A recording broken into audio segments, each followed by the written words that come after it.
Բարև ձեզ հարգելի գործընկերներ։ Այս կարճ տեսահոլովակով ցանկանում եմ Հայաստանի աուդիտորների եւ փորձագետ հաշվապահների պալատի անդամներին իրազեկել անցած դեկտեմբերին ընդունված եւ այս տարվա հունվարի 1-ից արդեն գործողության մեջ դրված շարունակական մասնագիտական զարգացման կարճ ՇՄԶ կարգի պահանջների մասին։ Սկսենք նրանից, թե ինչ է ՇՄԶ-ն եւ որն է դրա նպատակը։ Ինչպես գիտենք, արդեն իսկ 21 թվականի հունվարի 1-ից Հայաստանում խոշոր, միջին եւ հանրային հետաքրքրություն ներկայացնող կազմակերպություններն որպես գլխավոր հաշվապահ կարող են աշխատել, իսկ աուդիտորական եզրակացություն կարող են ստորագրել այն անձիկ, ովքեր ունեն փորձագետ հաշվապահի կամ աուդիտորի որակավորում եւ անդամակցում են պալատին։ Եվ աուդիտորի եւ փորձագետ հաշվապահի որակավորումը տրվում է պալատի կողմից, անժամկետ, ի տարբերություն նախկինում ֆինանսների նախարարության կողմից տրվող որակավորումների, որոնք 5 տարի ժամկետով էին։ Պալատի որակավորումները, սակայն, անժամկետ են, քանի դեռ որոշակի պայմաններ բավարարվում են։ Այդպիսի պայմաններից են որոշակի հակաիրավական, հակաէթիկական վարքագիծ չդրսևորելը, ինչպես նաև յուրաքանչյուր տարի նվազագույն քանակությամբ մասնագիտական զարգացման միջոցառումներին մասնակցելը։ ՇՄԶ-ի նպատակն է տնտեսության տարբեր բնագավառներում պալատի անդամից պահանջվող մասնագիտական աշխատանքի բարձր ստանդարտների ապահովման համար անհրաժեշտ գիտելիքների եւ հմտությունների պահպանումը, զարգացումը եւ պարբերաբար նորացումը։ Այն հնարավորություն կտա հանրությանը տրամադրել որոշակի երաշխիքներ, որ պալատի անդամը տիրապետում է մասնագիտական արտի գիտելիքներին եւ դրանց կիրառման հմտություններին։ Այժմ տեսնենք, թե Հայաստանում կիրառելի ՇՄԶ պահանջները որոնք են եւ ինչպես կարող են դրանք բավարարվել։ Ինչպես նախկինում, այնպես էլ այժմ ՇՄԶ միջոցառումների միջին տարեկան նվազագույն տևողությունը 40 ժամն է։ Ընդ որում յուրաքանչյուր օրացուցային տարվա համար այն չպետք է պակաս լինի 20 ժամից, իսկ յուրաքանչյուր երկու հաջորդական տարիների համար չպետք է պակաս լինի 80 ժամից։ Ի տարբերություն նախկինի, երկու կարևոր հանգամանքի վրա պետք է ուշադրություն հրավիրել։ Առաջին, ՇՄԶ պահանջներին պետք է չափազանց լուրջ վերաբերվել, քանի որ դրանց խախտումը, կարելի է ասել, ճակատագրական հետևանք ունի, այն է, անմիջականորեն հանգեցնում է որակավորման չեղարկման։ Իհարկե կան հարկելի համարվելու դեպքեր, ինչպիսիք են հիվանդությունը, հղիությունը կամ զինծառայության մեջ գտնվելը, արտակարգ եւ նմանատիպ դեպքերը։ Երկրորդ,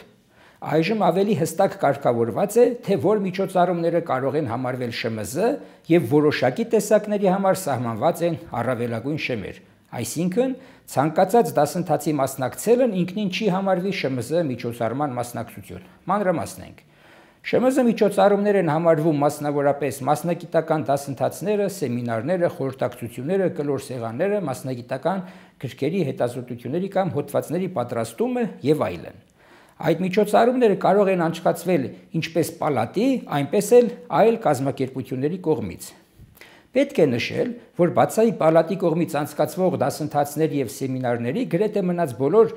ՇՄԶ միջոցառումների համար անհրաժեշտ է պալատի որակավորման հանձնաժողովի հավանությունը։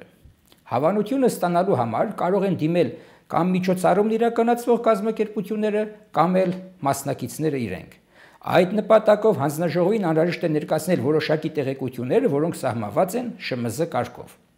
Ինչպես արդեն նշեցի, բացի պալատի կողմից անցկացվող դասընթացների եւ սեմինարների, առանձին տեսակի միջոցառումների համար կան սահմանված առավելագույն ժամեր, սակայն դրանց չեմ անդրադառնա։ Դրանք նկարագրված են ՇՄԶ կարգի հավելված 1-ում։ Այդ կարգը համաձայնեցված է Հանրային վերահսկողության խորհրդի հետ եւ հրապարակված է պալատի կայքում գրադարան բաժնում որպես թիվ 70L որոշում։ Ավարտելով խոսքս ցանկանում եմ կոչ անել պալատի անդամ աուդիտորներին եւ փորձագետ հաշվապահներին շատ լուրջ վերաբերվել ՇՄԶ կարգին, յուրաքանչյուր տարի լրացնել անհրաժեշտ նվազագույն քանակը եւ տարեկան արդյունքով ներկայացնել ՇՄԶ հայտարարագիր։ Իսկ դասընթացներ իրականացնող կազմակերպություններին դիմել պալատի որակավորման հանձնաժողովին հավանություն ստանալու համար։ Նշեմ, որ առաջին այդպիսի որոշումը կայացվել է հունվարի սկզբին տեղի ունեցած հանձնաժողովի առաջին նիստում։ Հայաստանի աուդիտորների եւ փորձագետ հաշվապահների պալատը պարբերաբար կազմակերպելու է շարունակական մասնագիտական զարգացման դասընթացներ իր անդամների համար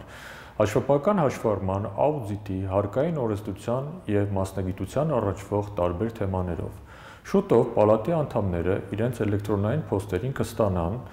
2022 թվականին պալատի կողմից կազմակերպվող շարունակական մասնագիտական զարգացման թեմաները, որոնք հասանելի կլինեն նաև պալատի պաշտոնական կայքում։ Պալատը ջանքեր է գործադրում հնարավորինս նվազեցնել պալատի անդամների կողմից շարունակական մասնագիտական զարգացման դասընթացների մասնակցության վճարը։ Մասնավորապես 2022 թվականին պալատի անդամները հնարավորություն կունենան միանվագ վճարելով 60,000 դրամ 2022 թվականին մասնակցել 20 ժամյա տևողության շարունակական մասնագիտական զարգացման դասընթացներին իրենց ընտրած թեմաներով։ Ավելին, պալատի անդամները հնարավորություն ունեն միանվագ վճարել 100,000 դրամ և 2022 թվականին մասնակցել պալատի կողմից կազմակերպվող 40 ժամ ընդհանուր տևողությամբ շարունակական մասնագիտական զարգացման դասընթացներն իրենց ընտրած թեմաներով։ Կարևորում ենք շարունակական մասնագիտական զարգացման դասընթացների կազմակերպումը և կարծում ենք, որ ստացված գիտելիքները էական ներդրում կարող են ունենալ մասնագիտության զարգացման ճանապարհին։